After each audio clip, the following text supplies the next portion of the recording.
Moshood Kashimawo Olawale Abiola won majority votes in 20 of the then 30 states in Nigeria, thereby securing the constitutionally required tally to be declared a winner. But that did not happen. The result of the election was annulled by the then military head of state, Ibrahim Babangida, because of alleged electoral malpractices in all states of the Federation. Babangida annulled the presidential primaries of Social Democratic Party (SDP) and National Register of Citizens (NRC). He also banned Abiola and Tufa from contesting in the rescheduled election.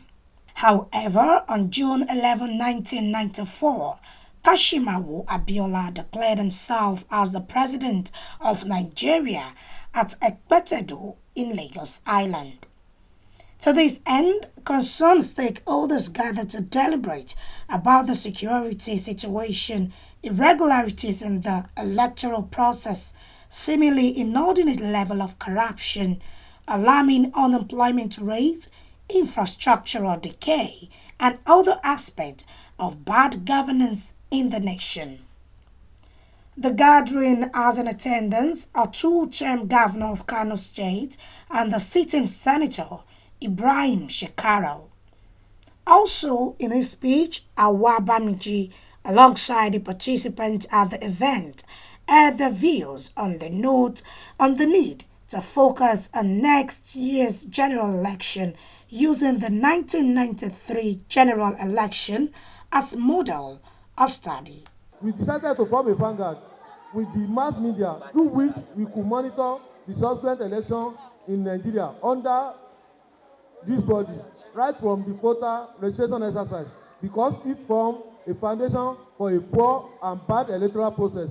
The 25th April 2009 Ekiti State gubernatorial rerun election was the first and good experience for us.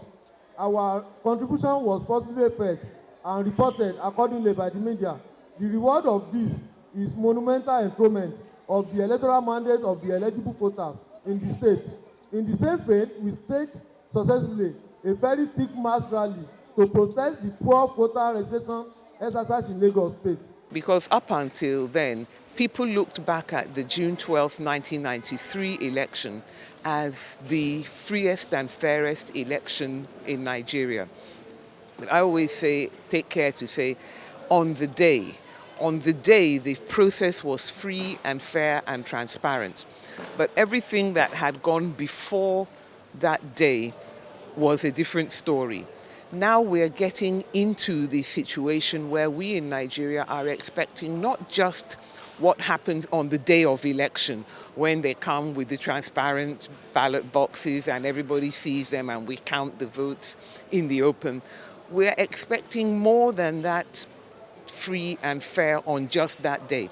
We expect that the processes that lead up to the elections should also be transparent and free and fair. One of the victims of the 1993 June 12 struggle, Comrade Abiodun Mustafa, also had this view on the state of the nation. I'm a victim of June 12 during the struggle of 1993. So I was, on rally on 1993 with Dr. Beko, Femi Falana, Gokori, and also there's so many people there.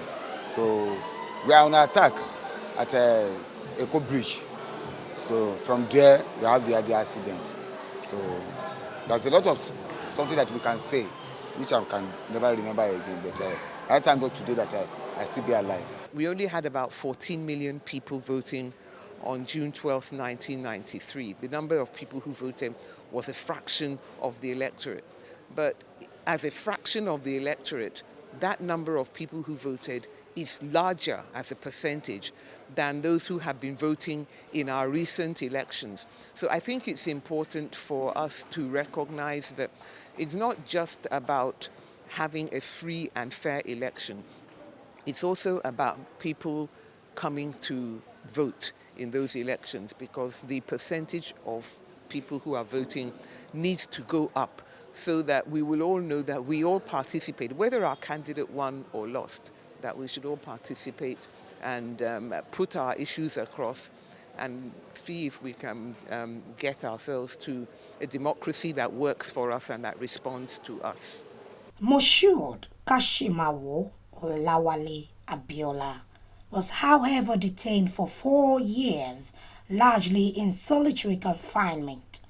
He passed away on July 7, 1998, the day he was supposed to be freed from detention.